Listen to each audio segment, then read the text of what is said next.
Muchas veces cuando se habla de nutrición deportiva se piensa que es exclusivamente para atletas de alto rendimiento. Se piensa que es nada más para estas personas que van a las Olimpiadas o que están en un nivel competitivo internacional o nacional. ¿Sí? O sea, como este grupo de élite que está totalmente alejado de nosotros. Y sí es cierto, sí hay pautas en nutrición para que pueda haber una mejoría en el desempeño y puedan ganar estas personas. Es una de las cosas que intervienen para que la persona se desempeñe al máximo nivel. Sin embargo, se nos olvida que también hay un área de la nutrición enfocada a la actividad física que es de suma relevancia. Y si nosotros nos basamos en las estadísticas, si nosotros vemos el número, ya todo el mundo sabe cuántas personas hay con obesidad o lo hemos escuchado, hemos visto que la prevalencia y la incidencia cada vez es mayor. Entonces, es un área de la nutrición enfocado a la actividad física que cobra suma importancia hoy en día. Y es precisamente de lo que les voy a hablar el día de hoy, de las estrategias nutricionales para nosotros poder modificar nuestra composición corporal. Esta plática se va a enfocar en dos partes. Va a tener la primera parte, que es hablar acerca de qué es composición corporal, cómo se puede medir y algunas generalidades. Y la otra parte ya son las estrategias, ya son los tips o algunos de los tips, podríamos decir, para nosotros poder modificar nuestra composición corporal o nosotros poder ayudar a las personas a que modifiquen su composición corporal. Tengo entendido que la mayoría de los que están aquí son apasionados de alguna de las áreas que tienen que ver con actividad física. Pueden ser ya estudiando o pueden estar ya egresados, pero todos tenemos aquí algo en común, que es el interés. Si no, no estuviéramos aquí. Y ese interés también a lo mejor puede ir de la mano con lo profesional. Entonces, lo que nosotros queremos tener son las herramientas necesarias para poder ayudar a las personas a que logren todos estos objetivos de salud. Si nosotros vemos en la nutrición deportiva, tenemos dos grandes áreas. Como ya mencionaba, la nutrición para el máximo desempeño. Aquí estamos hablando de atletas de alto rendimiento, estamos hablando de protocolos de alimentación igual y un poco estrictos, ¿sí? Porque a mayor competitividad tiene que haber más cosas, se tiene que tomar en cuenta un entrenamiento más riguroso, más metódico, estrategias psicológicas, por supuesto, estrategias nutricionales más precisas. Claro, es un área de la nutrición deportiva y es un área en donde pocas personas entran. Si nosotros hacemos la comparativa, ¿cuántos atletas de alto rendimiento tenemos aquí en este salón? Puede que haya alguno, pero va a ser minoría. Si nosotros vemos las estadísticas, ¿cuántas personas tienen sobrepeso u obesidad? Va a ser la gran mayoría. Y es aquí donde entra la segunda área grande de la nutrición enfocada a la actividad física. Todo lo que tiene que ver con la modificación de la composición corporal. Entonces, siguiendo las estadísticas, cobra suma relevancia esto. Nosotros tenemos que tener las armas para poder tratar de contrarrestar esto. La parte 1 de esto, repito, va a ser acerca de qué es composición corporal y cómo puede medirse y algunas generalidades. Aquí tenemos que hay 3 áreas que se pueden determinar en composición corporal. La primera área son los modelos de la composición corporal. ¿Qué quiere decir esto? ¿Qué se va a medir? Nosotros podemos medir a nivel atómico o nosotros podemos medir a nivel tejidos. Para fines prácticos, para fines de lo que nos interesa y de las áreas en las que nosotros estamos vinculados, es mejor o es más práctico poder medir a nivel tejidos. Estamos hablando de masa grasa, estamos hablando de masa muscular, que son datos que nos interesan mucho cuando una persona está haciendo actividad física. ¿Cuáles son las modificaciones entre grasa y músculo? Ya lo vamos a estar viendo. 2, metodología de la composición corporal. ¿Cómo se va a medir? Hay varios métodos para determinar la composición corporal, unos más prácticos que otros, unos más fáciles, pero bueno, existen varias alternativas. Y 3, variación de la composición corporal. Aquí estamos hablando de todas las pautas, y es lo que vamos a ver en la parte 2 de esta conferencia. Todas las pautas nutricionales y de entrenamiento, bueno, no todas, pero sí algunas de las más importantes, para nosotros poder hacer un cambio en nuestra composición corporal o nosotros poder ofrecer ayuda a personas que quieren cambiar su composición corporal. Entonces son estos 3 áreas con respecto a la composición corporal. En el último punto, que es la variación, puede haber algunas cosas que van a modificar esta composición corporal. Nutrición y entrenamiento siendo algo de suma importancia y siendo algo en lo que vamos a hacer énfasis el día de hoy. Si tú empiezas a comer bien o empiezas a comer diferente, si estabas comiendo mal antes, empiezas a entrenar de cierta manera, ¿qué es lo que va a pasar con tu cuerpo? Va a haber una variación en la composición corporal. ¿Sí? De estar del punto A, que podríamos decir un punto de estar inactivo, a pasar al punto B, que ya es empezar a hacer ciertas cosas, va a haber un cambio en la composición corporal, esto es un hecho. Pero de igual forma va a haber procesos biológicos que también pueden modificar la composición corporal. El envejecimiento, por ejemplo, se acompaña de una pérdida de masa muscular. Hay algo que se llama sarcopenia. Entonces, esta clase de cosas no deberían ser tan normales, ¿sí? Son naturales hasta cierto punto, pero el número de personas o de adultos mayores que tienen esta clase de problemas cada vez es mayor. Entonces es algo que también va a cambiar la composición corporal, todo lo que tiene que ver con procesos biológicos normales. El embarazo, un estado, ser puberto, también se acompaña con cambios en la composición corporal. Esto es el primer punto. ¿Qué se va a medir? Se puede medir desde un punto muy chico. Aquí vemos desde lo más pequeño hasta lo más grande. Y para fines prácticos, repito, lo que nos interesa medir es a partir de aquí. Tejidos. Nos interesa medir el músculo, nos interesa medir la cantidad de grasa que hay. También nos interesaría medir la cantidad de hueso o todo lo que tiene que ver con el sistema óseo de nuestro cuerpo. Y son tres de los principales aspectos que podemos determinar en personas físicamente activas para fines de composición corporal. Bien, con respecto a este último punto, podemos tener dos grandes divisiones, la masa grasa y la masa libre de grasa. Muchas veces se piensa que la masa libre de grasa significa exclusivamente músculo, pero no. Nuestro cuerpo tiene masa libre de grasa que no necesariamente es músculo. ¿Cómo qué? Por ejemplo, huesos, agua, ¿sí? No son grasa, pero tampoco son músculo. Entonces aquí vamos a tener la subdivisión en masa ósea, masa muscular, piel y todo lo que sobre, que es la masa residual. Es así como podríamos subdividir todo lo que tiene que ver con la masa libre de grasa. Esto seguramente ya lo conocen muchos de los que estamos involucrados en actividad física, en deporte, pero no está de más mencionarlo y mencionar dos ejemplos que tienen que ver con esto. Por ahí de los 60 se empezó a poner de moda, diríamos, el fitness. Las personas querían ser cada vez más activos, había más conciencia acerca de todo lo que tenía que ver con actividad física. Entonces, una de las cosas que sucedió, esto fue bueno, pero una de las cosas que sucedió es que las personas se enfocaban mucho en el peso total. Se enfocaban mucho en cuánto pesan, en lo que decía la báscula. Entonces el objetivo era bajar el peso. Ese era el objetivo. ¿Y qué es lo que se puso de moda en estas épocas? Se puso de moda los aeróbics, se puso de moda el jogging, ¿sí? Que son actividades aeróbicas que por supuesto que tienen sus beneficios. Pero se dejó a un lado todo lo que tiene que ver con el entrenamiento de fuerza, que es un aspecto también necesario para poder preservar o aumentar la masa muscular. Y esto también es necesario para poder tener un buen estado de salud, tener cierto nivel de masa muscular.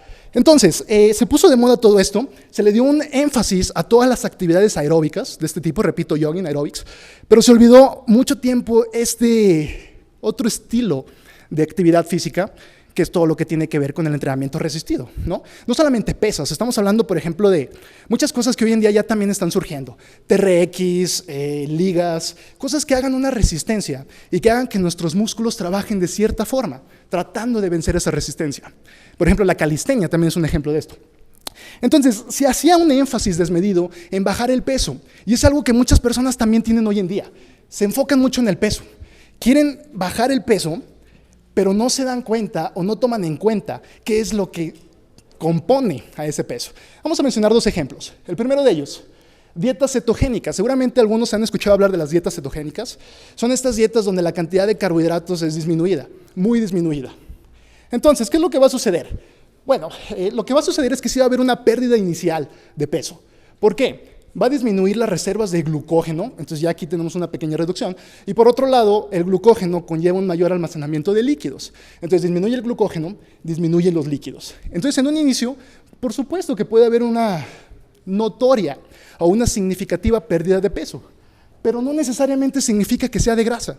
Igual y la persona, si nada más se sube a la báscula, a los pocos días, a lo mejor una semana, de seguir una dieta cetogénica, va a haber un cambio en el peso. Pero no necesariamente significa que esto se deba a una reducción en la grasa corporal. Otro ejemplo, y esto seguramente ya o lo han vivido ustedes o conocen a alguien que lo ha vivido. Es una persona que decide cambiar su físico, se mete a un gimnasio, empieza a hacer pesas, ¿sí? Empieza a trabajar sus músculos de cierta manera. Entonces a las semanas le preguntan, ¿cómo vas en el gimnasio? Dice, ¿sabes qué? Como que no está tan padre. ¿Por qué? Es que lo que pasa es que inclusive subí de peso. No sé si les haya tocado escuchar algo así, pero sí puede suceder. O que el peso se mantenga igual y la persona se queja de que ya lleva varias semanas yendo al gimnasio y que el peso se ha mantenido exactamente igual. Entonces, ¿qué es lo que sucede aquí? Bueno, puede que haya una reducción de una cosa y un aumento de otra. Una reducción en la grasa y un aumento en la masa muscular. Y para una persona que inicia a entrenar, por los procesos hormonales que se dan a cabo, se puede lograr estas dos cosas a la vez. Se puede lograr una reducción de grasa y un aumento de masa muscular. Repito, para las personas que inician a entrenar, ya después, ya cuando la persona tiene experiencia en el entrenamiento de fuerza, pues sí, debería hacer un énfasis primero a subir o bajar, depende de sus objetivos. Pero en un inicio esto va a suceder, va a haber un aumento de una cosa y va a disminuir la otra. Entonces, si nosotros no tenemos este parámetro, si nosotros no tomamos en cuenta qué es lo que cómo compone el peso, qué es lo que lo compone, entonces no podríamos saber si está teniendo resultado o no. Y es algo que también pasa frecuentemente cuando las personas inician este estilo de entrenamiento.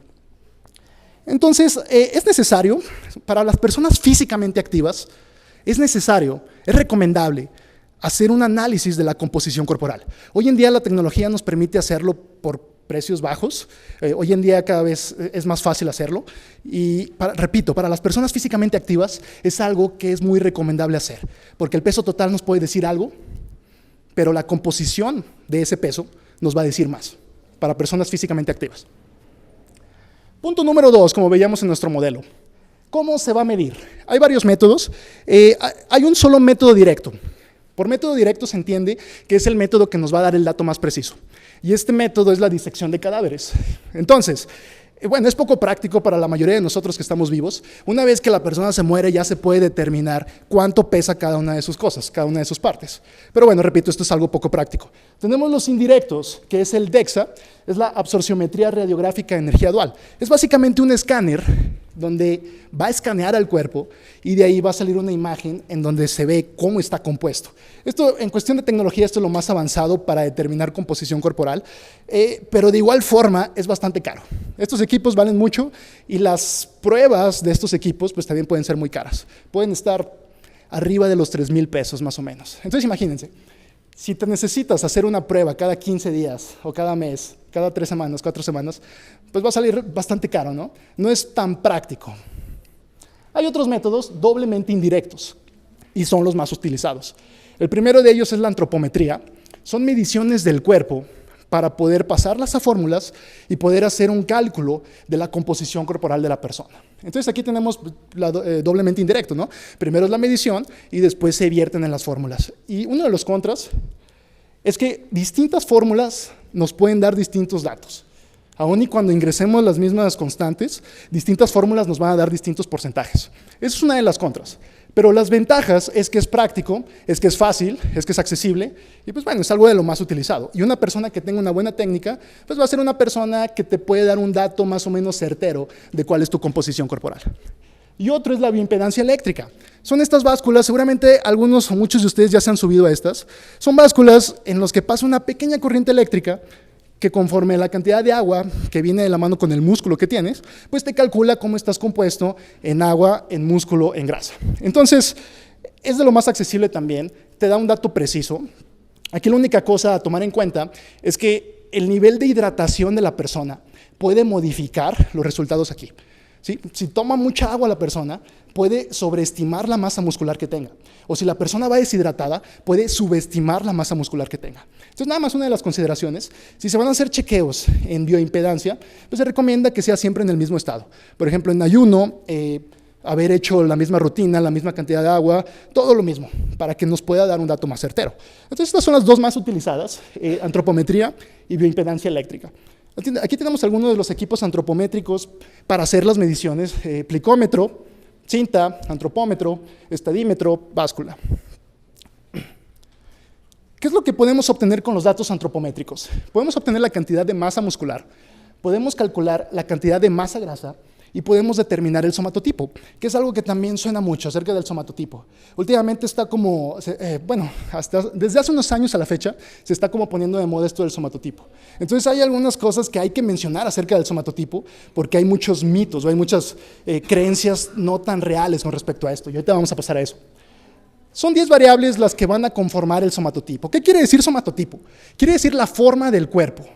Quiere decir qué cantidad de tejido adiposo tenemos, o endomorfia, qué cantidad de masa muscular tenemos, o mesomorfia, y qué cantidad de delgadez tenemos, o ectomorfia. Repito, es con respecto a las cantidades de cada uno de estos componentes lo que va a determinar nuestro somatotipo. Esta es la somatocarta y aquí siempre va a estar en ese orden: endo, meso, ecto. Endomorfia, mesomorfia, ectomorfia. Si nosotros vemos ejemplos, aquí los tenemos. Este representaría una persona donde predomina la endomorfia. ¿Qué quiere decir esto? Predomina la cantidad de tejido adiposo con respecto a la delgadez y con respecto a la musculatura. ¿Sí? Visualmente lo podemos ver. En esta persona predomina la mesomorfia. ¿Qué quiere decir esto? Predomina la masa muscular con respecto a la delgadez y con respecto al tejido adiposo. Y en este último predomina la ectomorfia. ¿Qué quiere decir esto? Que predomina la delgadez con respecto a la masa grasa y con respecto a la masa muscular. Entonces aquí tenemos ejemplos pues bastante visibles acerca de cada uno de estos. Ahora, no quiere decir que seamos 100% uno.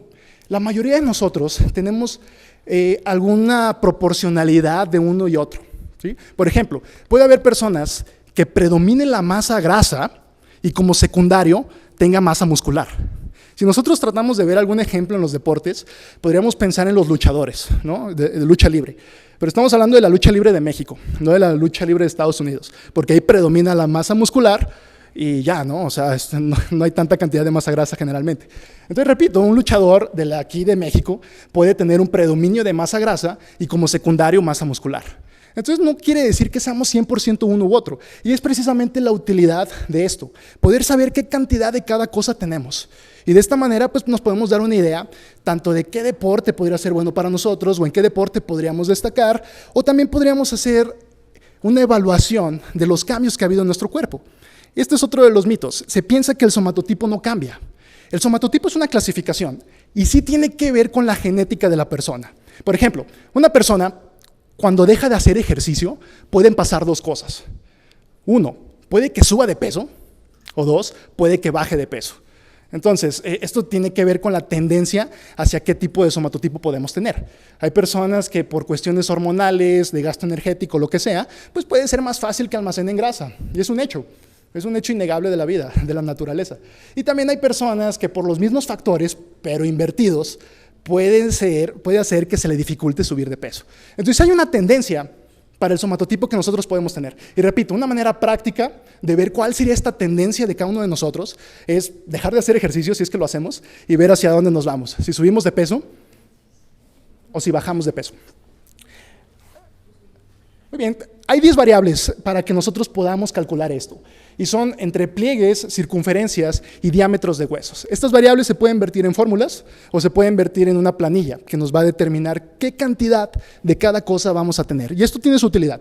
No es el punto de esta plática, entonces no vamos a ver eso, pero puede ser de utilidad para muchas personas saber cuál es la cantidad de cada uno de sus componentes del somatotipo. Muy bien, aquí vemos unos ejemplos. Repito, esta es la endomorfia, la adiposidad. Esta es la mesomorfia, la musculatura, y esta es la ectomorfia, o la delgadez. Entonces, si nosotros vemos hacia dónde se va el punto, podemos tratar de darnos una idea de cuál sería físicamente la apariencia de esta persona. Por ejemplo, aquí tenemos en los primeros dos, estos son de deportistas femeninas, de mujeres, de Argentina. Entonces, aquí tenemos atletismo, lanzamientos y atletismo resistencia.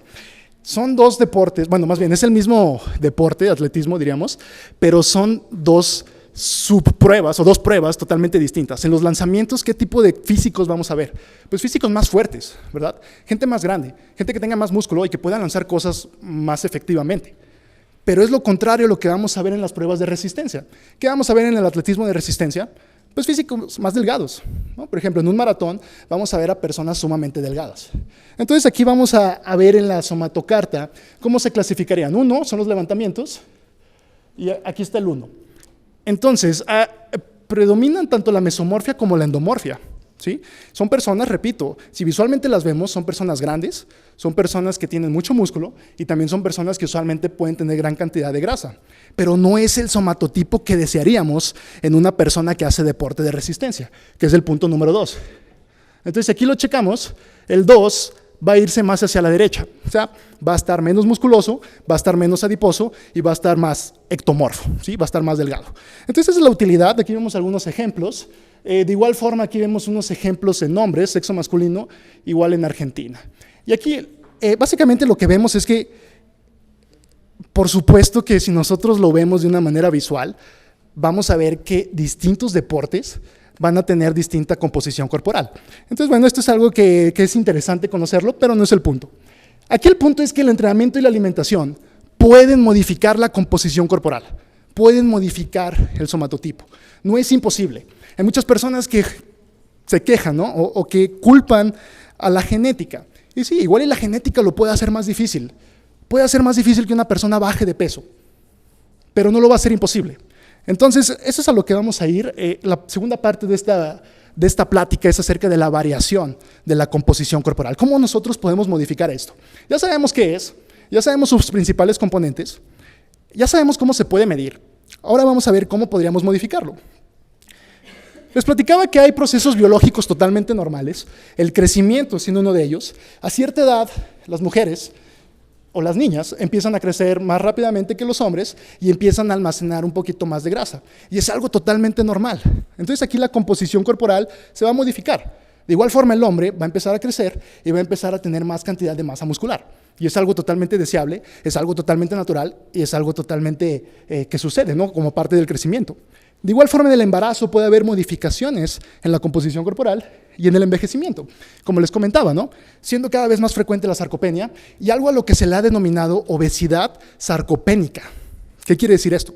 Quiere decir que hay una pérdida de masa muscular y hay una gran cantidad de masa grasa.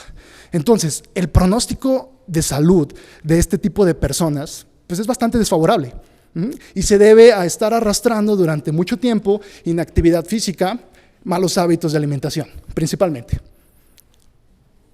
Pero aquí lo que nosotros vamos a ver más a detalle en esta conferencia es la variación con respecto a las técnicas de nutrición y entrenamiento. Cuando una persona se mete a un gimnasio, que es muy frecuente, generalmente quiere uno de estos dos objetivos, o los dos juntos. Quiere subir su masa muscular o quiere bajar su grasa corporal.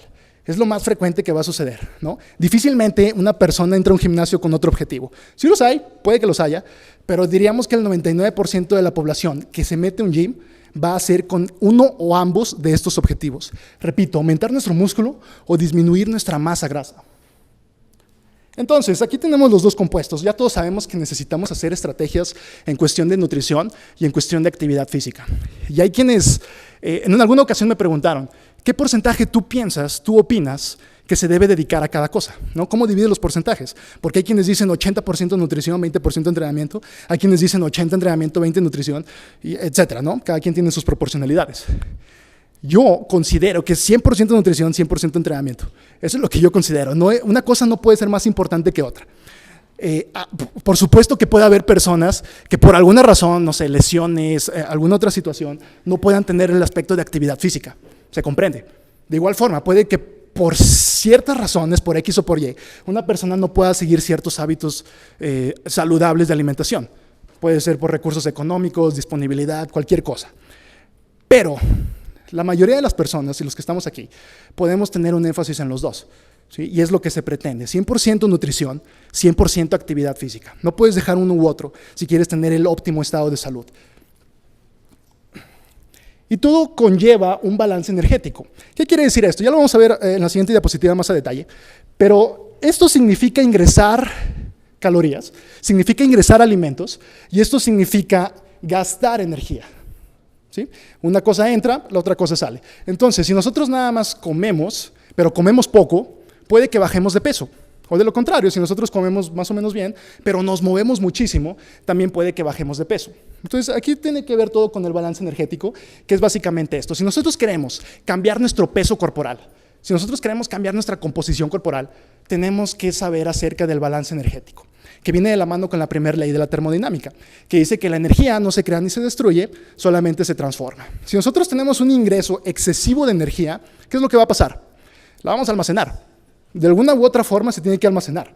Y en la gran mayoría de los casos, se almacena como tejido graso. Puede que quien la almacene, si entrena bien y si hace las cosas correctamente, puede que la almacene como masa muscular. Pero lamentablemente, y repito, siguiendo las estadísticas, hay muchas personas que la almacenan como tejido graso. Entonces, aquí tenemos el balance energético. De un lado está lo que ingresa y del otro lado está lo que se está gastando. ¿Cuáles son los factores que tienen que ver con la ingesta de los alimentos? Disponibilidad de alimento. Y esto es algo que muchas veces como personas vinculadas a la salud se nos olvida. Nosotros podemos, por ejemplo, como nutriólogos, nosotros podemos dar la dieta perfecta, todo en orden, su omega 3, el salmón, todo exactamente como debería de ser, ¿no? Cada cálculo, cada macronutriente, todo en orden. Sin embargo, hay muchas veces que ignoramos esto de la disponibilidad de alimento. A lo mejor la persona no tiene acceso a esos alimentos, a lo mejor la persona no tiene los recursos. Y lamentablemente en las personas físicamente activas, sobre todo los que compiten y ya tienen cierto nivel de competitividad, muchas veces no hay el apoyo necesario para que esto se pueda tener de la manera en la que se desearía. A lo mejor la persona tiene la genética, a lo mejor la persona tiene las facultades para poder destacar en algún deporte, pero por una cuestión u otra no hay la disponibilidad de alimentos y esto puede conllevar que la persona no se desempeñe como se podría estar desempeñando. Absorción intestinal también es un factor. A lo mejor la persona sí puede tener la disponibilidad y puede estar comiendo todo lo que necesita comer, pero por alguna cuestión patológica puede que no esté absorbiendo los nutrientes que debería estar absorbiendo. Entonces, pues de igual forma es algo que va a afectar la ingesta de nutrientes en nuestro cuerpo. Y la señal de saciedad. También algunas cuestiones hormonales, algunas cuestiones de neurotransmisores pueden determinar las señales de saciedad de unas personas. Y esto es bastante raro, pero sí hay casos de personas que pueden tener ahí algo alterado y que pueden comer y comer y comer y no sentirse saciados. Pero esto es un punto totalmente distinto y es un caso atípico, pero puede pasar. Y del otro lado tenemos el gasto, la energía que nosotros estamos utilizando, que se va a dividir en tres principales aspectos. El primero de ellos es el gasto metabólico basal, que es la cantidad de energía que necesitamos simplemente para estar vivos, para nosotros poder conllevar nuestros procesos fisiológicos. Y en muchas personas este aspecto va a ser el que va a conllevar la mayor parte de energía que necesitamos. Entonces, ¿qué es lo que pasa si una persona deja de comer?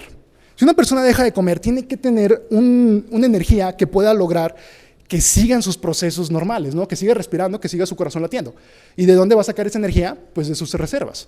Y aquí podríamos tener que la energía sale de la grasa o sale de la masa muscular. Entonces, personas que se someten a un régimen muy estricto de dieta, pues por supuesto que van a seguir ahí andando, pero a lo mejor el desempeño va a disminuir drásticamente y a lo mejor su masa muscular también va a disminuir drásticamente. ¿Ok? Pero bueno, este es uno de los compuestos también más relevantes para la energía que nosotros estamos utilizando. El efecto térmico de los alimentos, que es la cantidad de energía que gastamos para poder digerir los alimentos que estamos consumiendo. Y siempre se estima como 10%. Esto es una cosa que usualmente no cambia. Y aquí el último, la actividad física, que es uno de los más variables. Puede haber personas que no se muevan en todo el día y el gasto energético de actividad física va a estar muy disminuido. O puede haber personas que estén corriendo el Tour de Francia y el gasto energético por actividad física se va a ir muy arriba. Entonces esto, repito, siendo uno de los más variables que pueden determinar la cantidad de comida que nosotros vamos a necesitar. Hay un ejemplo muy sonado de Michael Phelps, seguramente aquí ya la mayoría conocemos a Michael Phelps, acerca de la famosa dieta que él estaba llevando durante los Juegos Olímpicos. Y ponen así todo junto en una mesa, eran cerca, creo, de 12,000 kilocalorías. Entonces era una cantidad enorme de comida. ¿Y para qué la necesitaba? Pues por supuesto que para desempeñarse al máximo. La cantidad de energía que necesitaba era mucha, la cantidad de energía que necesitaba ingresar también era mucha. Si nosotros, que no somos Michael Phelps y que no estamos en las Olimpiadas y que no estamos ganando no sé cuántas medallas de oro, comemos 12,000 kilocalorías al día, ¿qué va a pasar? Pues bueno, aquí el balance energético se va a ir hacia este lado y vamos a almacenar esa energía que está de sobra. El estatus hormonal también puede interferir en el gasto metabólico basal. Por cuestiones hormonales hay personas que pueden tener un gasto metabólico basal más acelerado, o sea, metabolismo más rápido, lo pongo entre comillas, y de igual forma metabolismo más lento según el estatus hormonal que haya. De igual forma, fármacos pueden alterar el gasto metabólico basal. En alguna época, por ahí de los 90s, inclusive hoy en día, sigue siendo frecuente la utilización de anfetaminas o derivados de las anfetaminas para poder bajar de peso. Entonces, ¿qué es lo que ocasionan este tipo de fármacos? Por un lado, van a aumentar el gasto basal, por supuesto que va a aumentar el gasto basal, y por otro lado, usualmente se acompaña de una disminución en el apetito. Entonces, hay mayor actividad aquí y hay mayor ingreso aquí. Entonces, ¿qué va a pasar? ¿La persona va a bajar de peso? Por supuesto que va a bajar de peso. ¿Es lo más saludable? Por supuesto que no es lo más saludable. Y se ha vinculado con algunos problemas cardiovasculares. Y pues bueno, estar dopados todo el tiempo no es una buena alternativa para vivir. Lo que tenemos que tomar en cuenta también es que el balance energético es un proceso dinámico y complejo. Y en un día con día va a estar variando. Un día puede que camines un paso más y ya puedes tener ahí una ligera cantidad mayor de gasto energético. De igual forma, puede que un día te comas 3 galletas extra de lo que usualmente comes y ya tienes una ligera variación en la cantidad de energía que estás aportando. Entonces aquí hay algo muy interesante, y no me voy a meter mucho en este tema, y es algo que apenas está empezando a tomar auge en los últimos años, pero es la termogénesis adaptativa, que quiere decir que nuestro cuerpo se va a ajustar para poder tener el balance energético y nosotros poder conservar cierto peso corporal. Voy a ponerles un ejemplo rapidísimo. Cuando nosotros vamos a una reunión familiar cada año y vemos ahí nada más, en esa ocasión vemos a un tío. A un tío lo vemos nada más cada año. Y a ese tío lo vemos siempre con el mismo peso corporal. Siempre igual, ¿no? La misma composición, el mismo peso, siempre igual todo. Si nosotros le preguntamos a ese familiar nuestro, oye, ¿cómo le haces para conservar ese peso corporal? ¿Cuentas tus calorías? Te va a decir que estás loco. Te va a decir, claro que no, yo no cuento nada. Así soy. ¿No? Y sí, no cuenta nada. Entonces, ¿cómo le hace para conservar ese peso? Y repito, el balance energético se va a ajustar de una forma natural, conforme al apetito y conforme a la actividad física que realiza la persona, para tratar de conservar cierto peso corporal. Y es precisamente lo que puede hacer muy difícil para algunas personas bajar de peso. El cuerpo se defiende para la pérdida de peso. Y esto tiene sus raíces evolutivas. Las reservas del cuerpo siempre, antes de la agricultura, han funcionado como una reserva energética. Hace 200,000 años no había refrigeradores, entonces el cuerpo lo almacenaba todo. Entonces, por esta cuestión evolutiva, el cuerpo va a tener una preferencia para ganar grasa y va a batallar o va a defenderse ante la pérdida de grasa corporal. Y esto es algo muy interesante también. Ok, ¿cómo se puede medir la energía? Bueno, podemos tener ahí unos reportes del consumo de alimentos, que también va a ser de utilidad. Si nosotros sabemos qué cantidad de energía está consumiendo la persona y nosotros vemos las variaciones en el peso corporal de esa persona, podemos darnos una idea de cuál es su gasto energético. Y es algo, repito, que también nos va a funcionar bastante para poder hacer las variaciones en el peso corporal y poder hacer las variaciones en la composición corporal. De igual forma, en este lado de la balanza podemos medir la actividad física según el valor MET. El valor MET, hay unas tablas donde nos dice cuál es nos dice un número, y mientras más alto ese número significa que estamos utilizando más energía. Entonces son tablas que nos permiten ingresarlas a fórmulas y nos permite estimar cuál es la cantidad de energía que una persona con determinado peso corporal está gastando en determinado tiempo haciendo determinada actividad física. De igual forma, si nosotros queremos tratar de ser lo más precisos posibles, podemos hacer un análisis detallado de los dos lados de la balanza. Podemos hacer un análisis detallado de cuál es la cantidad de comida que está consumiendo la persona y un análisis detallado de cuál es la cantidad de actividad que la persona está realizando. Pero hay un método, muy efectivo y muy fácil para saber cuál es nuestro gasto energético, y es ver nuestra variación en el peso y composición corporal. Si hace 6 meses pesabas 80 y hoy en día pesas 84, entonces, ¿qué quiere decir esto? Quiere decir que estás comiendo más comida de la que tu gasto energético necesita para mantener ese peso. De igual forma, si hace 6 meses pesabas 80 y hoy en día pesas 76, ¿qué quiere decir? Quiere decir que estás comiendo menos y que estás perdiendo peso porque estás teniendo un balance energético negativo.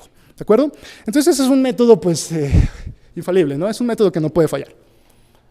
Ok, ¿cómo podemos nosotros calcular cuál es nuestro gasto metabólico basal? Veíamos que tenemos 3 componentes: el basal, actividad física y efecto térmico de los alimentos. Hay distintas fórmulas que nos van a decir qué cantidad de calorías necesitamos. Entonces, en este estudio se hizo una comparativa de las fórmulas más populares que se utilizan para estimar nuestro gasto metabólico basal y determinó que la de Mifflin es una de las que tienen más precisión, a comparación de la de la OMS y a comparación de Harris Benedict, que es una de las más utilizadas. De hecho, es la más utilizada. En todo el sector de los nutriólogos, Harris Benedict es como la de cajón. Pero aquí en este análisis se demostró o se observó que Mifflin tenía más precisión que Harris Benedict. Entonces es algo bastante interesante. Aquí vemos un pequeño cacho de la primera página de este estudio científico, donde, aquí la conclusión, repito, es que Mifflin fue más precisa. Entonces, es algo que para tomar en cuenta. Ok, esta es la fórmula. Les van a pasar las presentaciones, yo supongo, o si no, entonces al final de esta conferencia puedo regresar a esta diapositiva si alguien quiere anotarla. Pero esta es la fórmula tanto para hombres como para mujeres de Mifflin. Entonces, ya tenemos, una vez que calculamos esto, ya sabemos cuál es la energía que necesita nuestro cuerpo, o una estimación de la energía que necesita nuestro cuerpo para poder conllevar los procesos fisiológicos normales. ¿Qué es lo que sigue? Sumarle lo de actividad física y sumar el efecto térmico de los alimentos. Y una vez que tenemos estos 3 componentes sumados, pues vamos a tener ya el gasto energético total. Ahora, esto es la base, esto es todo lo que tiene que ver con una base muy general de lo que tiene que ver con cómo cambia nuestro peso, cómo podemos subir o bajar de peso. Ahora vamos con las estrategias. Vamos con primero las estrategias en cuestión de entrenamiento para poder hacer una modificación de la composición corporal. 1, saber qué cantidad es suficiente, saber qué cantidad de ejercicio necesitamos para poder lograr nuestros objetivos. Algo también muy común que sucede es que las personas que entran a un gimnasio tienen unas rutinas demasiado pesadas. Es exagerado lo que les ponen a hacer. Te metes al gimnasio y te ponen 4 ejercicios de hombro, 4 ejercicios de bíceps, 4 ejercicios de tríceps, 4 ejercicios de cuádriceps, 4 ejercicios isquiotibiales, 4 ejercicios de pantorrilla derecha, 4 ejercicios de pantorrilla izquierda, 4 ejercicios de antebrazos, 4 ejercicios de trapecios. Entonces pasan 3 horas y ya acabaste tu rutina. Y esto se repite 6 días a la semana. Esto es de lunes a sábado, nada más para descansar el domingo. Entonces es una cantidad excesiva. Es algo que sucede en muchos gimnasios, no en todo, pero sí es algo que se repite mucho. Es una cantidad excesiva. ¿Qué es lo que puede suceder? Bueno, aquí tenemos un modelo de los estadios del entrenamiento, un modelo fisiológico, donde se divide en 4 áreas. Hasta el lado izquierdo tenemos el infraentrenamiento. ¿Qué quiere decir esto? Quiere decir que el estímulo no es el necesario para que haya una adaptación que pueda conllevar mejorías. Por ejemplo, si una persona quiere aumentar la masa muscular de sus piernas y la persona decide subir escaleras para lograr esto, ¿lo logrará? Seguramente que no.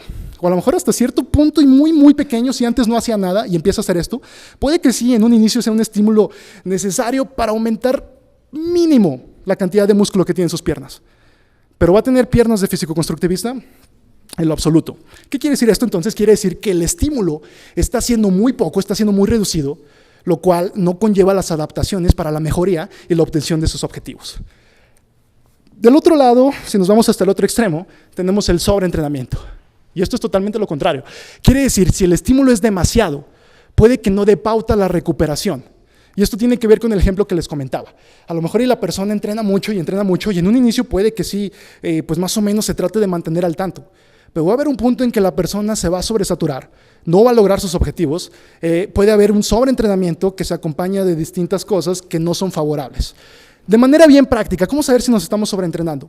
Si ya pasaron 6 meses y no hemos progresado en absolutamente nada, o inclusive ha disminuido nuestro progreso, o ha disminuido nuestro desempeño, puede ser que ya estemos teniendo un sobreestímulo y que ya estemos sobreentrenándonos. Entonces hay que tener cuidado, hay que tener un balance entre no entrenar demasiado poco y no entrenar demasiado. Hay que tener ahí un punto intermedio y es precisamente donde entran estos 2 puntos, la zona de mejoría del rendimiento. La sobrecarga aguda y la extralimitación. En los 2 se van a obtener beneficios. En los 2 va a haber las adaptaciones necesarias para que se logren los objetivos que nosotros tenemos. Ahora, alguien me pregunta, ¿y cómo le hago para saber si estoy en estos 2 puntos? Es muy difícil porque tiene que ver, influye mucho la cantidad de experiencia, la cantidad de tiempo que la persona lleva entrenando. A medida de que la persona lleva más tiempo entrenando, llega a más objetivos, o más bien, ha conseguido más objetivos y ya tiene muchos años haciendo la actividad. Entonces cada vez va a ser más difícil y cada vez tiene que haber un estímulo mayor. E inclusive en personas ya muy entrenadas hay una delgada línea entre el estímulo necesario y el sobreentrenamiento. Y es por eso que en las personas de alto rendimiento, en los atletas de élite, puede llegar a ser muy difícil determinar cuál sería la carga adecuada de entrenamiento. Pero la mayoría de nosotros, que somos personas que hacemos actividad física de una forma recreacional o de una forma de salud, no tanto para competir en cosas, pues bueno, no necesitamos tanto entrenamiento. Repito, una de las maneras más prácticas para saber si estamos entrenando lo suficiente o no es si en los últimos 6 meses no hemos obtenido algún progreso o inclusive nuestro desempeño está disminuyendo, probablemente estemos teniendo un estímulo demasiado y nuestra recuperación no está siendo la adecuada. Esta es la primera estrategia, saber qué cantidad es suficiente. No entrenar demasiado, tampoco entrenar muy poco. Número 2, progresar. Y viene de la mano con el punto pasado. Si nosotros siempre hacemos lo mismo, vamos a obtener lo mismo. Vamos a suponer que nosotros vamos a un gimnasio en enero, que es cuando hay muchas personas, ¿no? Y al siguiente año, en el siguiente enero, volvemos a ese mismo gimnasio y vemos a una persona que habíamos visto el año pasado, la vemos haciendo lo mismo, cargando lo mismo, seguramente va a lucir igual, porque no ha progresado en lo absoluto. Puede que hasta esté vestida igual que el año pasado, quién sabe. Pero, ¿qué quiere decir esto? Quiere decir que la persona no ha progresado. Entonces, si tú siempre estás haciendo lo mismo, pues difícilmente vas a tener distintos resultados, ¿no? Hay muchas formas de progresar. Por ejemplo, en el mundo del gimnasio, para aumentar masa muscular, ¿cómo podemos progresar? podemos agregar un poco más de peso a los ejercicios que estamos haciendo. Obviamente la técnica, todo, ¿verdad? Pero conforme vamos entrenando, nos vamos haciendo más fuertes. Y si las personas siempre están cargando lo mismo, haciendo las mismas repeticiones, descansando al mismo tiempo, entonces muy probablemente vaya a lucir siempre igual. Entonces, repito, una manera de progresar en este ámbito del gimnasio puede ser agregar un poco más de peso a la barra. No quiere decir que le aumentes 20 kilos a tu sentadilla de un día para otro. No, estamos hablando de cambios graduales. De hecho, esa es una de las cosas que yo estoy en contra en la mayoría de los gimnasios, que el disco más chico es de 2.5 kilos. En la mayoría de los gimnasios el disco más chico es de 2.5. Entonces es uno de un lado, otro de otro lado, son 5 kilos en total. 5 kilos es mucho. 5 kilos la verdad es mucho. Entonces, ¿cuál sería una estrategia aquí? Utilizar polainas o utilizar discos chicos. Discos de 500 gramos, discos de 1 kilo. De esta forma agregamos uno y en total son 2 kilos. Y esta es una buena forma de progresar, lento, paulatino, pero seguro, ¿no? Diríamos, sin extralimitarnos o sin llegar a un sobreentrenamiento o una carga muy abundante que no podríamos recuperarnos eficazmente. Entonces, bueno, es una forma de progresar. 2, aumentar el número de repeticiones. También podría decir que te estás volviendo más fuerte. O 3, descansar un poco menos de tiempo. También nos podría dar un indicio de que te estás volviendo más fuerte, de que estás progresando. Pero esto es muy interesante, esto es muy importante. Hay que tener un progreso.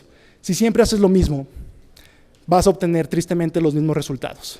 Entonces, no hay que consentirnos, ¿no? Diríamos, no hay que consentirnos, hay que estar progresando semana a semana, mes con mes, también ya depende. Punto número 3, realizar entrenamiento de fuerza. Como les comentaba, el cardio es bueno, por supuesto que la actividad aeróbica es buena, tiene sus beneficios cardiovasculares, ¿no? De ahí viene el nombre. Pero también se tiene que llevar de la mano con un entrenamiento de fuerza, con un entrenamiento resistido, y no necesariamente pesas.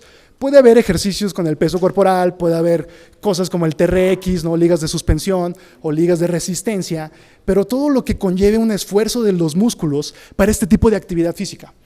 Tiene que ser importante, tiene que ir de la mano con un entrenamiento cardiovascular. Y este es un documento de postura del American College of Sports Medicine, donde dan las indicaciones o las recomendaciones de qué es lo que favorecería con respecto a la manera de entrenar a las personas para mejorar su salud. Entonces, bueno, aquí mencionan que un componente importante también es el entrenamiento de fuerza. Mencionan que mínimo 2 veces por semana, entre 2 a 4 veces por semana, sería lo recomendable para una persona que inicia a entrenar. Pero repito, mientras vamos avanzando, puede ser que sea necesaria más cantidad de estímulo, que sea necesaria más cantidad de entrenamiento que tenemos que realizar. Pero es algo también totalmente de relevancia, el entrenamiento de fuerza. ¿Por qué es importante entrenar fuerza? También es parte del mismo punto número 3.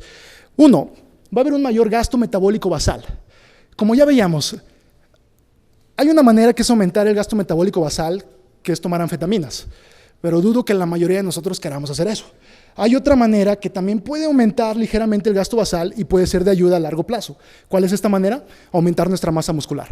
Hay una alta afinidad entre el peso muscular metabólicamente más activo y lo cual conlleva más gasto energético basal.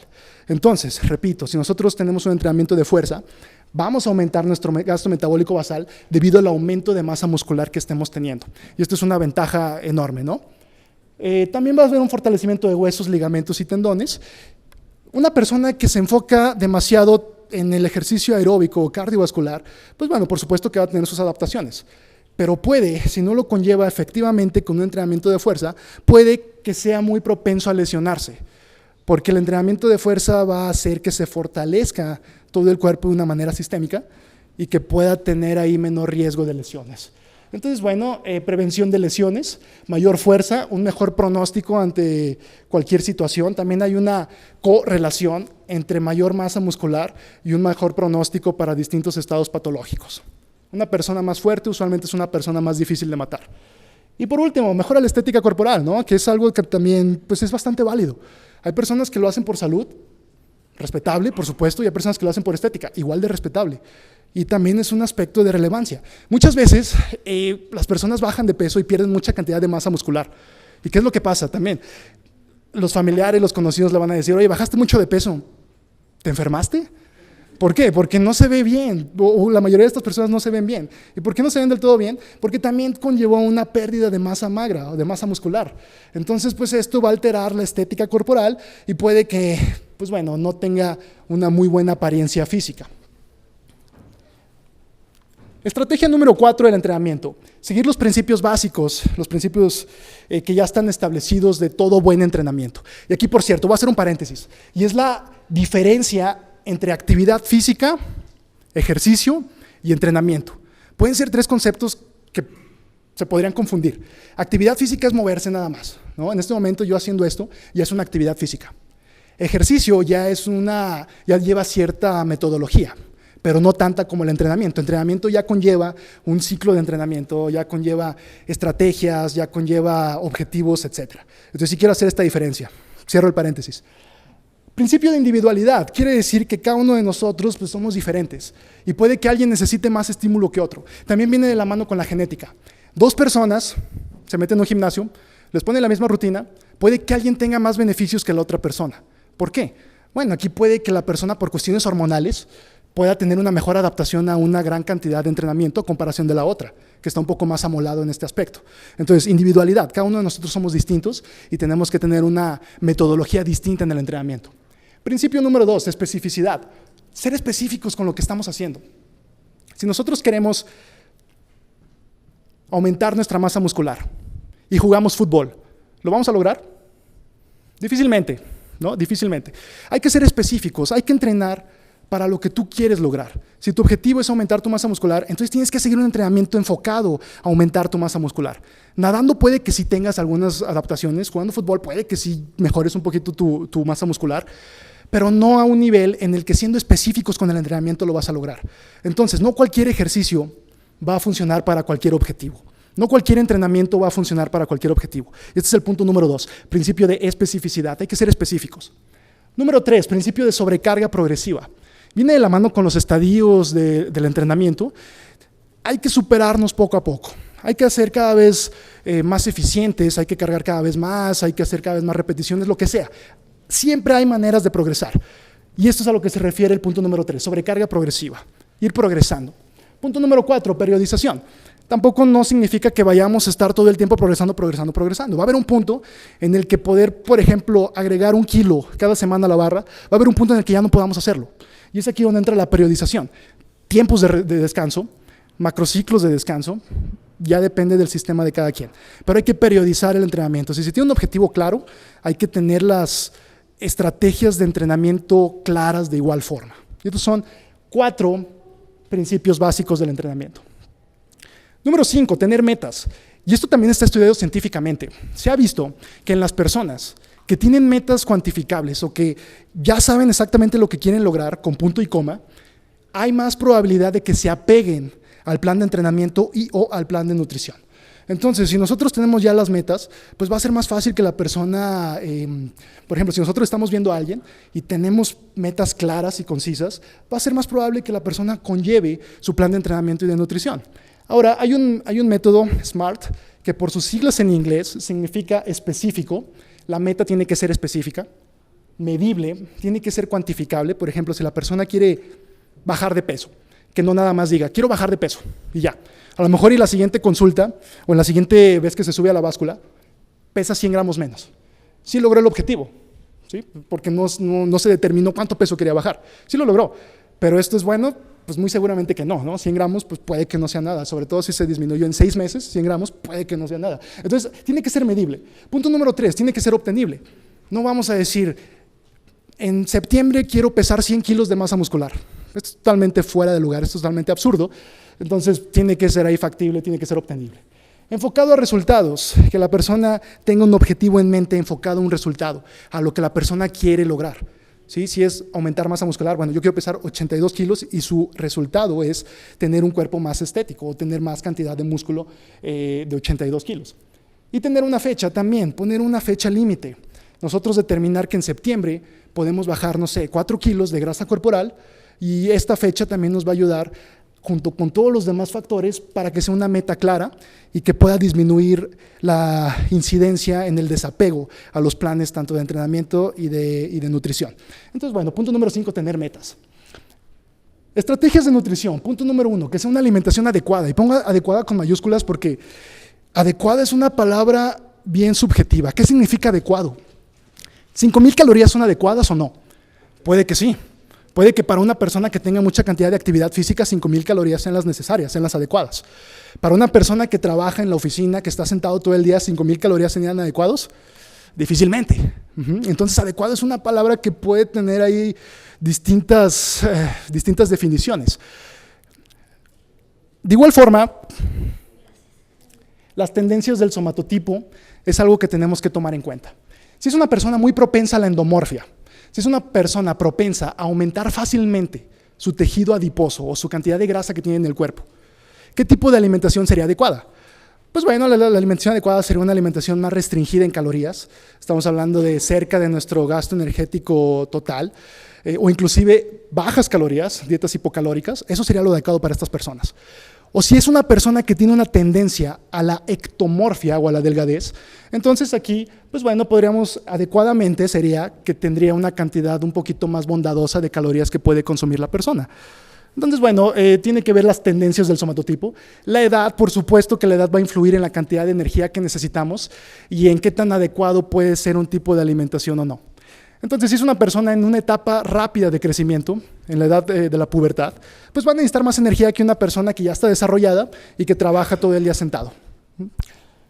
Composición corporal, de igual forma, una persona que tiene mayor cantidad de masa grasa, pues tendríamos que ser un poquito más cuidadosos con la cantidad de energía que va a ingresar a su cuerpo. Tipo de deporte, actividad física que se realiza. Si nosotros queremos clasificar a los deportes, podríamos tener deportes de resistencia o de fondo, deportes de fuerza o de potencia, y en medio vamos a tener los deportes mixtos, que generalmente son todos los deportes de campo, ¿no? O los deportes por equipos. Entonces, según el tipo de deporte, van a ser las necesidades nutricionales. Y es algo que también sucede muy a menudo. ¿Eres deportista? Ok, aquí está tu dieta. Pero no te he dicho qué tipo de deporte hago, aquí está tu dieta. Pero es que aquí está tu dieta. Entonces, el tipo de deporte también va a ser de relevancia para determinar qué va a significar adecuado, tipo de deporte o la actividad física que se realiza, ¿no? A lo mejor la persona, no sé, practica pole dance y otro practica CrossFit y otro sale a correr y otro es nada más de gimnasio. Entonces, también aquí adecuado va a tener distintos significados. Otros objetivos específicos, a lo mejor alguien, no sé, quiere bajar de peso para la boda, ¿no? O para cualquier evento social, para la graduación, ahorita que acaban de pasar las graduaciones. Y bueno, pues son objetivos que también van a determinar qué tan adecuado puede ser un tipo de alimentación o no. Estrategia número 2. Ok, bueno, antes de pasar a la estrategia número 2. En la 1 adecuado puede conllevar mucho y es aquí donde precisamente está la individualidad. Cada persona es un contexto totalmente distinto y algunas de las cosas para tomar en cuenta son estos puntos que acabamos de ver para saber qué significa adecuado. Número 2, comer conforme a tu objetivo. Y esto también es algo frecuente. Hay personas que tienen la tendencia hacia la ectomorfia, repito, hacia la delgadez, y se meten en un gimnasio con la esperanza de aumentar su masa muscular. Y se la pasan comiendo pechuga a la plancha y arroz cocido. Entonces, no significa que sea malo, pero igual y no es lo más adecuado. Esto significa que tienen una ingesta calórica disminuida, porque estos alimentos son hipocalóricos, son bajos en calorías. Entonces, puedes comer un montón de pollo, puedes comer un montón de arroz, pero muy probablemente que no llegues a las calorías que necesitas para estar en un balance positivo y poder subir el peso de masa muscular que quieres subir. Entonces, bueno, este tipo de alimentación podría ser más efectivo para las personas que quieren bajar de peso, para un déficit calórico. Entonces, comer conforme a tu objetivo de composición corporal. ¿Quieres subir de peso? Tienes que tener un superávit calórico. ¿Qué significa esto? Tienes que estar en un balance energético positivo. ¿Quieres perder peso? Tienes que estar en un déficit. ¿Qué significa? Que tienes que estar en un balance negativo. Y es así de simple. Punto número 2. En el 3, comer suficiente proteína. Muchas personas le tienen miedo a la proteína y si no tienes algún problema, alguna enfermedad crónica o alguna situación renal, entonces no hay problema. Si eres una persona físicamente activa y saludable, tienes que comer la cantidad de proteína necesaria. Ahora, ¿cuánto es la cantidad de proteína necesaria? Pues dependen ahí algunos factores. Pero tienes que comer la cantidad de proteína necesaria, tienes que comer suficiente proteína. ¿En qué nos va a ayudar el aporte de proteína bondadoso? Bueno, primero que nada te va a ayudar a la saciedad. La proteína, a comparación de los otros macronutrientes, tienen mayor poder de saciedad. Entonces, este es un aspecto muy interesante. Si la persona quiere bajar de peso y no puede comer tantos alimentos, puede hacer un énfasis en alimentos altos en proteína que le pueden ayudar a que no tenga hambre todo el tiempo. Número 2, mejora la composición corporal.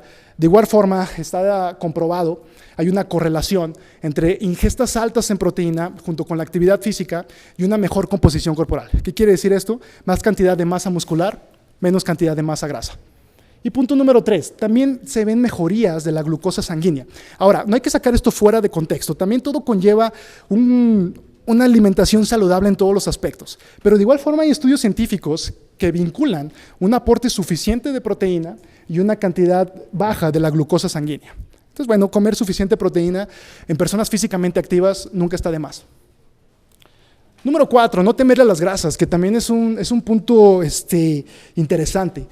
Por ahí de los 90s empezó a cobrar mala fama las grasas. Si te comías la yema del huevo, ya habías engordado 2 kilos. O ya se te había subido el colesterol y ya estabas infartándote. No hay que temerle a las grasas. Las grasas también es un nutriente necesario. Tú puedes comer grasas, ojo aquí, tú puedes comer grasas y bajar de peso. Y de igual forma, tú puedes no comer grasas o tener una ingesta limitada de grasas y subir de peso. ¿De qué depende el balance energético? Por supuesto que hay unas grasas con mejor perfil, a otras que tienen un perfil un poco no tan saludable, pero las grasas también son necesarias. ¿En qué nos van a ayudar? Bueno, las necesidades calóricas, esto puede ser más eficiente para personas que tengan muchos requisitos de calorías. Por ejemplo, si a una persona se le estimó el gasto energético total y tiene que consumir 6,000 kilocalorías, son bastantes. ¿Cómo le puede hacer? Bueno, puede hacer énfasis en alimentos que le den más calorías por gramo. ¿Cuáles son esos alimentos? Alimentos altos en grasa. Por ejemplo, las nueces, ¿no? Cada gramo de grasas nos aporta más calorías que cada gramo de carbohidratos o cada gramo de proteínas. Entonces, en esta cuestión de eficiencia energética, las grasas nos pueden echar mucho la mano para cumplir necesidades calóricas elevadas. También se requiere para el aporte de vitaminas liposolubles, A, D, E, K, que son vitaminas necesarias para el buen funcionamiento del cuerpo. También se requieren para el aporte de ácidos grasos esenciales. Estamos hablando de omega 3, omega 6, famosísimos ácidos grasos esenciales. De igual forma, junto con la proteína, ayuda a la saciedad, también ayuda al vaciado intestinal. Si nosotros comemos algo con grasa, puede ser que tardemos más tiempo en lo que nos vuelva a dar hambre, debido a un vaciado intestinal un poco más lento a comparación de los otros macronutrientes. Y por último, la palatabilidad o el sabor de las cosas.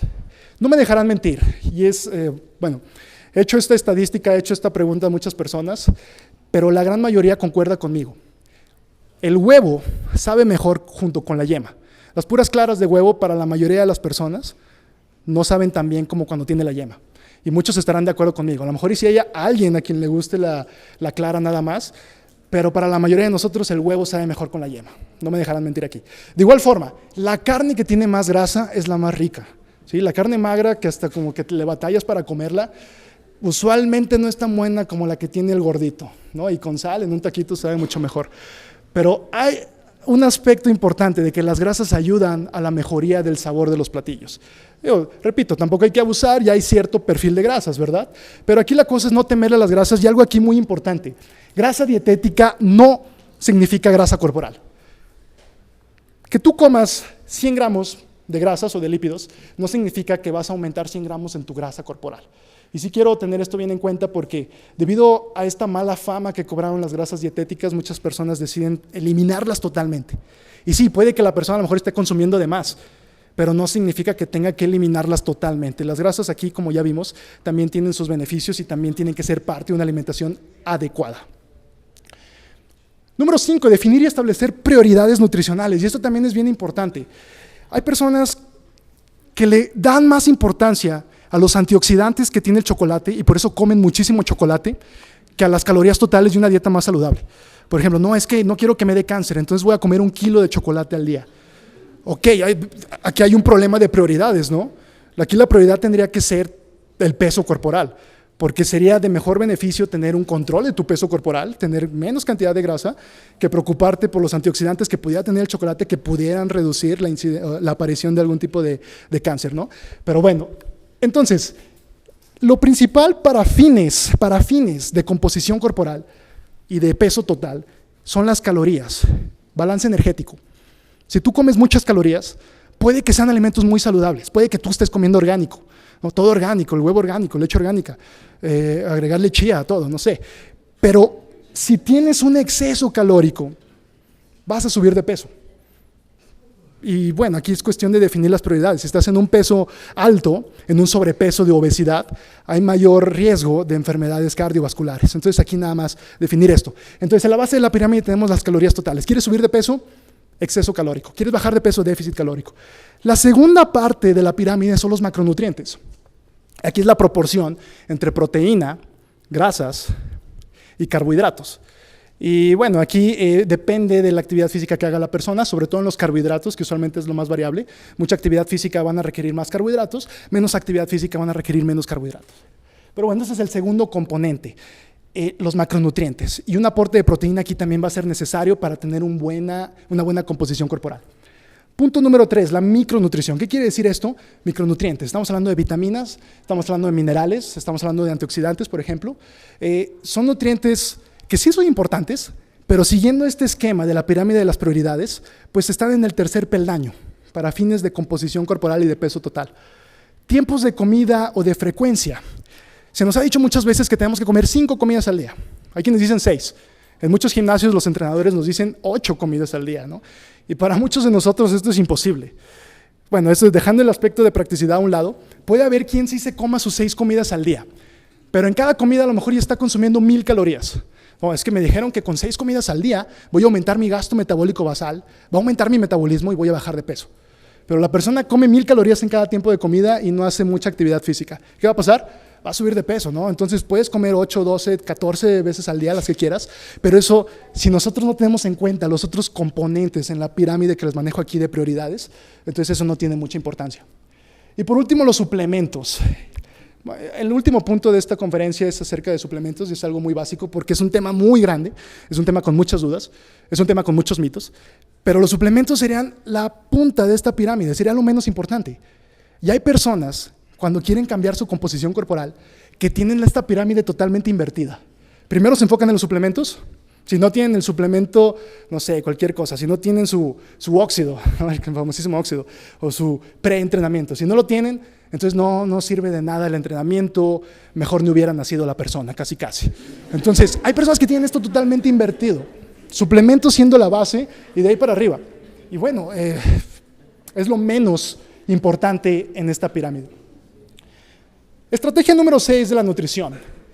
Y tiene que ver con este punto de los macronutrientes, una buena distribución de macronutrientes.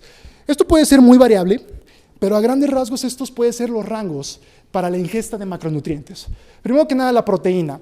La Organización Mundial de la Salud recomienda 0.8 gramos por kilogramos de peso corporal. Esto es muy poco para personas físicamente activas. Este número de aquí, 0.8 gramos por kilogramo de peso corporal, es para personas, 1, sedentarias y 2, evitar un déficit. Repito, 1, sedentarias, 2, evitar un déficit. Personas físicamente activas están lejos de estos dos criterios. Quieren tener gran cantidad porque son físicamente activas y porque quieren totalmente lo contrario a tener un déficit. Entonces, este rango se puede elevar hasta 2.5 gramos por kilogramo de peso corporal. Por cierto, aquí, y esto es totalmente una opinión personal, yo prefiero hacer el cálculo en gramos por kilogramo de peso corporal que el porcentaje. Porque el porcentaje puede ser muy subjetivo. El 10% de 1000 es distinto al 10% de 5000. ¿Sí? Es el mismo 10%, pero las cantidades van a ser distintas. Entonces, gramos por kilogramo es un poquito más preciso porque se enfoca en el peso de la persona. Entonces, esto es una observación. Y por el otro lado tenemos los porcentajes, que también sería más o menos el rango estimado. Hidratos de carbono puede variar de 2.5 para personas con muy poca actividad física hasta 12 gramos por kilogramo de peso corporal. Esto es raro, pero las personas que tienen deportes de ultra resistencia o que entrenan mucho pueden llegar a necesitar 12 gramos por kilogramo de peso corporal de hidratos de carbono. Repito, esto es muchísimo, pero hay quienes sí pueden llegar a necesitarlos. Y por último, los lípidos. Con los lípidos o las grasas no hay una estimación totalmente certera, pero se maneja un rango de 1.1 a 2.2 aproximadamente, y aproximadamente en un porcentaje de 10 a 30. Pero usualmente los lípidos va a ser lo que resta de las calorías después de que sumamos proteínas y después de que sumamos carbohidratos. Esto es a grandes rasgos, puede resultar muy complejo, pero estos serían los rangos estimados de la distribución correcta de macronutrientes. Punto número 7. Suplementos. ¿Son necesarios o no son necesarios? Ahí está la controversia. Hay quienes están totalmente a favor y hay quienes están totalmente en contra. Usualmente los que están totalmente a favor son esas personas que los venden, ¿no? Y los que están totalmente en contra son las mamás de los chicos que quieren comprar los suplementos. Entonces hay un punto intermedio, ¿no? No es ni blanco ni negro, hay una escala de grises y hay un punto intermedio en donde sí pueden ser necesarios, pero no indispensables los suplementos. Sí pueden ser útiles, sí pueden ayudar en muchas situaciones. Por ejemplo, la famosísima proteína. Por cierto, la proteína no es un anabólico esteroide, a comparación de lo que muchas mamás piensan. No es un anabólico esteroide, la proteína es un macronutriente que acabamos de ver. ¿Es necesario el suplemento de proteína? No. ¿Puede ser útil? Sí. Puede ser útil si estás aquí en la universidad todo el día, no tienes tiempo de prepararte, no sé, algún alimento de origen animal, no quieres sacar una lata de atún para no incomodar a tus compañeros de clase. Entonces, ¿qué puedes hacer? Tomarte un batido de proteína. Ahí estás teniendo, o si necesitas cumplir ciertos requisitos de proteína, puedes hacer uso de este suplemento. Ahora, también hay de suplementos a suplementos. Hay suplementos que tienen pues cero ventajas y más potenciales desventajas que ventajas. Pero bueno, entonces, ¿son necesarios o no? ¿Pueden ayudar? Muchos no. Hay mucha mercadotecnia aquí. Puede que muchos suplementos no sean de utilidad y que nada más sea el comercial, que nada más sea lo que te están vendiendo. Pero aquí sí, es un tema muy complejo, es un tema muy largo. Vamos a tener ahí un periodo para preguntas y pues cualquier duda aquí la checamos. Pero no son indispensables. Y la última estrategia que tiene que ver tanto con entrenamiento como con nutrición. Ser constante. Si tú puedes ir una semana, ok, pero en una semana no vas a lograr los cambios que quieres lograr. O tú puedes tener una persona que estás ayudando, tú ya puedes tener todas las herramientas que necesitas, ya puedes conocer todo, estás ayudando a que cambie su salud, a que modifique su composición corporal, pero si no hay una constancia, entonces no vamos a lograr absolutamente nada. Ese es un punto clave. De igual forma, hay personas que quieren tener resultados de la noche a la mañana, pero esto no funciona así. Esto tiene que haber una constancia, tiene que haber cierta disciplina, tiene que haber cierto método, tiene que haber tiempo para que se consigan los resultados. Aquí tiene que haber una gran constancia. Entonces también otra de las áreas de trabajo de la mayoría de los profesionales de salud o de todos los profesionales de salud que tienen que ver con la actividad física, nutrición, todo lo que tiene que ver con estos temas, otra de las áreas de trabajo es servir como motivador hasta cierto punto, ¿no? Servir para que la persona se apegue al plan de alimentación, al plan de entrenamiento, que sea constante. Si la persona obtiene resultados, va a haber un mayor apego. Si haces las cosas bien, va a haber un mayor apego. Si tienes objetivos claros, va a haber un mayor apego. Estas son las herramientas que se pueden necesitar para que la persona pueda modificar su composición corporal. Hay temas que se derivan de esto y cada uno de estos subtemas pueden derivarse, pueden tener mucho tiempo o muchos datos. Pero estas son las generalidades y esta es la manera en la que nosotros, vinculados a la actividad física, podemos tratar de ayudar a las personas. Gracias.